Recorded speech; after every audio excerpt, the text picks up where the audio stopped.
Selamat pagi semua. Selamat pagi, Bu. Bagaimana kabarnya hari ini? Kabar baik, Bu.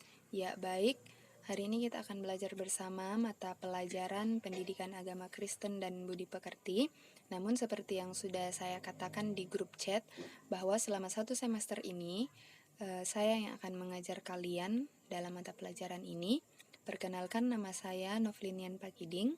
Saya mahasiswa dari IAKN Toraja. Kalian boleh memanggil saya Ibu Novlin. Iya, Bu Novlin. Ya, baik. Sebelum memulai pembelajaran kita, silahkan satu orang memimpin kita dalam doa. Oke, mari kita berdoa. Tuhan Yesus, terima kasih Engkau sudah memberkati kami di sepanjang hari ini hingga pada saat ini. Sekarang kami akan memulai pembelajaran kami. Tuhan berkati kami semua, kiranya apa yang akan kami pelajari hari ini boleh kami pahami dengan baik. Dalam nama anak-Mu Yesus Kristus, selamat kami yang hidup, kami sudah berdoa. Amin. Amin. Terima kasih ya, Christine. Ya, Bu.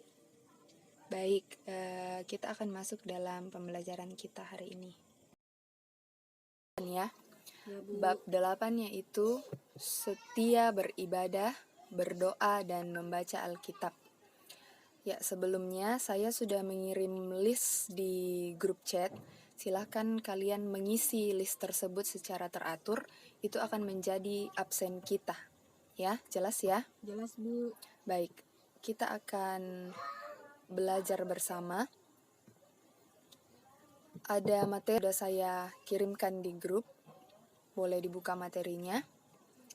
Nah, sebelumnya saya akan bertanya kepada anak-anakku sekalian.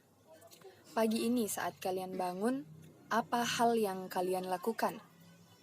Buka HP, Bu. Nah, apalagi? Berdoa. Berdoa, kemudian? Kemudian lipat selimut. Ya, baik. Banyak yang menjawab bahwa salah satu hal yang dilakukan saat bangun tadi adalah berdoa. Nah, bukan cuma saat bangun pagi, banyak kegiatan yang kita lakukan. Sebelum melakukannya dan selesai melakukannya, kita berdoa. Saat bangun pagi, sebelum makan, sebelum dan sesudah belajar, dan sebagainya. Nah, pertanyaannya adalah, mengapa kita berdoa? Untuk mengucap syukur, Bu. Iya, untuk mengucap syukur. Nah, kemudian, adakah yang sudah mulai beribadah secara langsung di gedung gereja akhir-akhir ini? Belum ada, Bu. Ya, mungkin masih beribadah online ya. Ya, Bu. Nah, mengapa kita beribadah? Mengapa kalian mau ikut beribadah? Karena rutinitas, Bu. Rutinitas ya, karena kebiasaan. Ya, Kalau Bu. hari Minggu berarti harus pergi ke gereja. Nah, baik. Selanjutnya, pertanyaan yang terakhir. Kapan terakhir kali kalian membuka Alkitab kalian? Saat beribadah, Bu. Saat beribadah. Kapan? Pokoknya akhir-akhir ini kapan kalian terakhir kali buka Alkitab? Sudah lama, Bu. Sudah lama, ya. Baik. Kalau begitu, hari ini kita masuk dalam materi kita, setia beribadah, berdoa, dan membaca Alkitab. Nah, kata setia dalam Kamus Besar Bahasa Indonesia berarti berpegang teguh pada janji, pendirian, dan sebagainya. Kata setia juga diartikan patuh dan taat. Kalau di dalam Alkitab, dalam Perjanjian Baru, itu kesetiaan didefinisikan sebagai ketekunan. Terdapat di dalam Roma pasal 12 ayat 12 yang berbunyi, bersukacitalah dalam pengharapan, sabarlah dalam kesesakan, dan bertekunlah dalam doa. Jadi, dalam bacaan kita ini, kesetiaan diartikan sebagai ketekunan dan juga komitmen dalam menjalankan suatu tanggung jawab.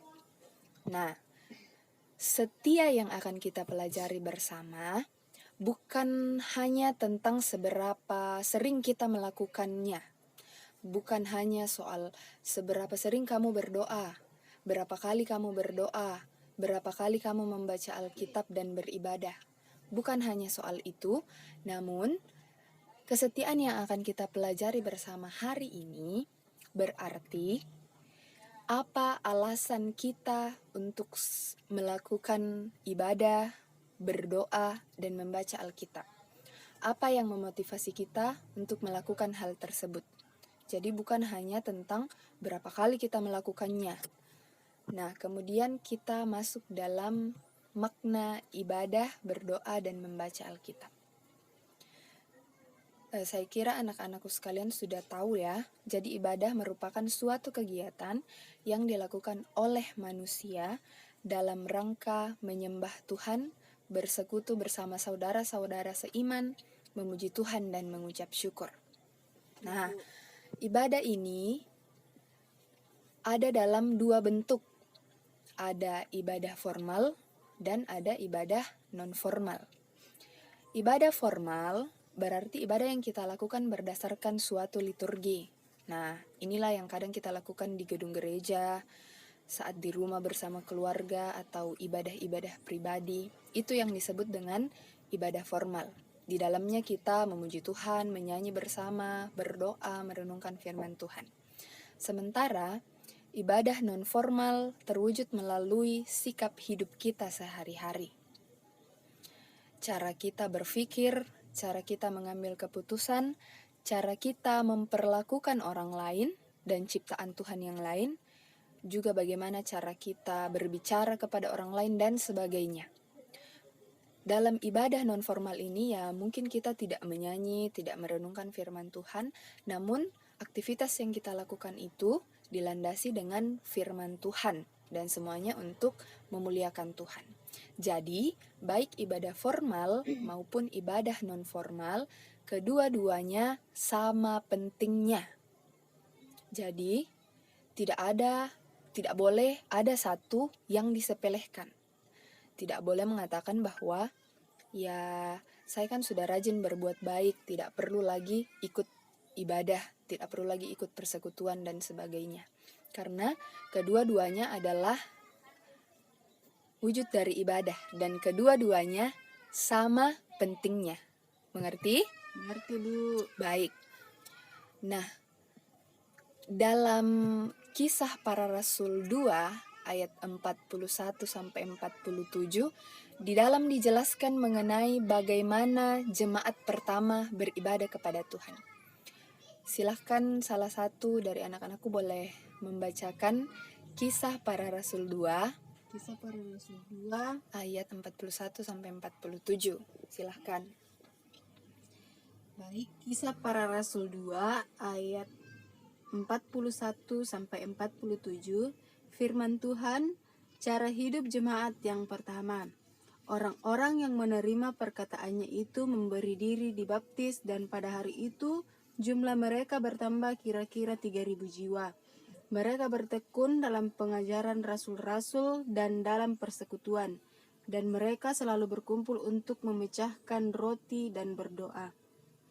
Maka ketakutanlah mereka semua, sedang rasul-rasul itu mengadakan banyak mujizat dan tanda, dan semua yang telah menjadi percaya tetap bersatu, dan segala kepunyaan mereka adalah kepunyaan bersama. Dan selalu ada dari mereka yang menjual harta miliknya, lalu membagi-bagikannya kepada semua orang sesuai dengan keperluan masing-masing. Dengan bertekun dan dengan sehati mereka berkumpul tiap-tiap hari dalam bait Allah. Mereka memecahkan roti di rumah masing-masing secara bergilir dan makan bersama-sama dengan gembira dan dengan tulus hati sambil memuji Allah. Dan mereka disukai semua orang. Dan tiap-tiap hari Tuhan menambah jumlah mereka dengan orang yang diselamatkan. Amin. Amin. Terima kasih Kristinia sudah membacakan kita. Nah, dari bacaan kita tadi jelas, jemaat yang pertama itu selain mereka rajin beribadah, mereka juga selalu membantu satu sama lain. Selain mereka rajin bersekutu, berkumpul bersama, dan melakukan pengajaran yang diajarkan kepada mereka, mereka selalu membantu satu sama lain. Yang artinya, mereka mewujudkan kasih kepada sesama. Jadi jemaat pertama mengajarkan kepada kita bahwa ibadah formal dan juga ibadah non formal itu sama pentingnya untuk dilakukan. Nah, lanjut. Berdoa. Pasti anak-anakku sekalian sudah sering dengar ya. Sering sekali dikatakan bahwa doa adalah nafas hidup orang percaya. Seringkali juga untuk pengertian sederhananya, berdoa itu adalah cara kita untuk berkomunikasi dengan Tuhan. Ya, betul. Nah, doa adalah nafas hidup orang percaya. Kalau kita tidak bernafas, apa yang terjadi? Mati. Iya, betul. Kita mati karena kita sudah tidak bisa bernafas. Jadi, berdoa adalah kebutuhan kita sebagai orang percaya. Kita membutuhkan doa, kita sangat membutuhkan Tuhan dalam kehidupan kita. Karena itulah kita diajarkan untuk tekun dalam doa. Nah, Yesus sendiri sudah memberikan contoh, memberikan teladan kepada kita semua selama Ia hidup di dunia bahwa doa itu sangat penting.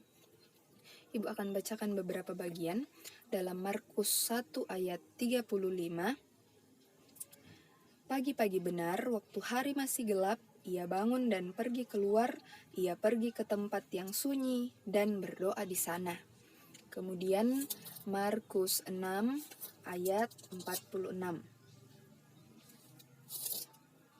Markus 6 ayat 46. Setelah ia berpisah dari mereka, ia pergi ke bukit dan berdoa. Lalu ada dalam bagian lain Lukas pasal 5.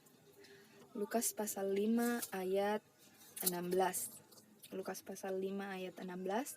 Akan tetapi ia mengundurkan diri ke tempat-tempat yang sunyi dan berdoa. Dan masih banyak lagi ya.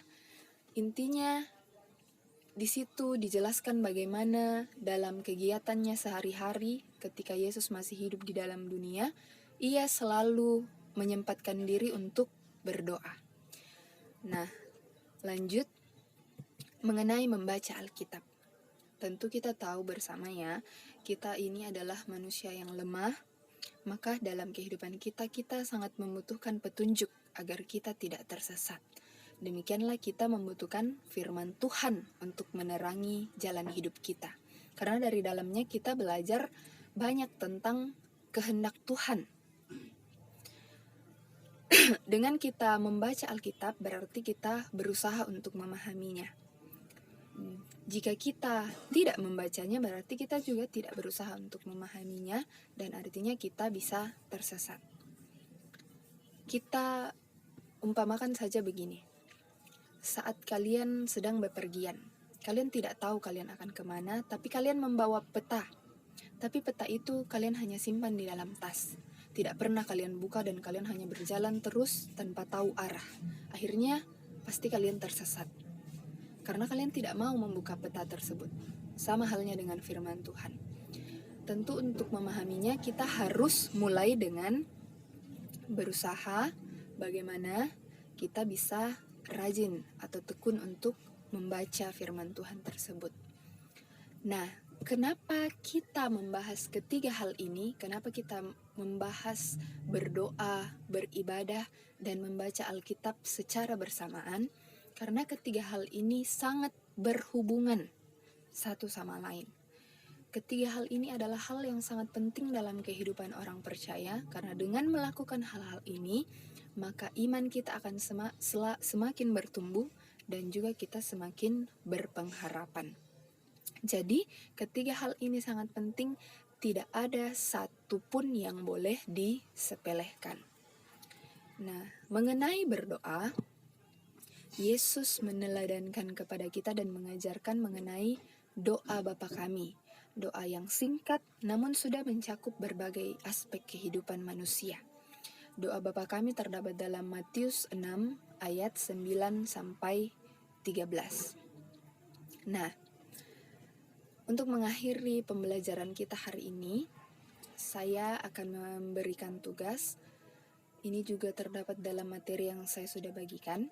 Jadi, tugas yang pertama, ini ada 5 kelompok yang sudah dibagi. Kelompok tersebut sudah saya kirimkan di grup chat masing-masing. Dan masing-masing kelompok akan membaca Matius 6 ayat 9 sampai 13, lalu mendiskusikannya, kemudian mencatat apa saja bagian-bagian penting atau hal-hal penting dalam isi doa Bapa Kami tersebut. Masing-masing kelompok menentukan satu orang yang akan menulis hasil diskusi. Nah, kemudian tugas yang kedua adalah tugas individu. Masing-masing siswa akan menyusun doa pribadi kepada Allah terkait dengan masa remaja yang sedang kalian jalani saat ini, memohon agar Allah menuntun kalian. Tugas-tugas ini dicatat di buku catatan, lalu kemudian difoto dan dikirimkan secara pribadi ke WA saya.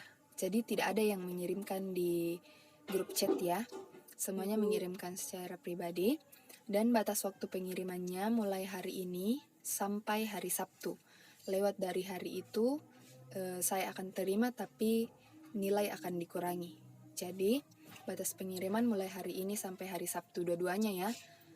Baik itu tugas kelompok dan tugas individu. Baik, demikian pembelajaran kita hari ini. Untuk mengakhirinya kita akan berdoa.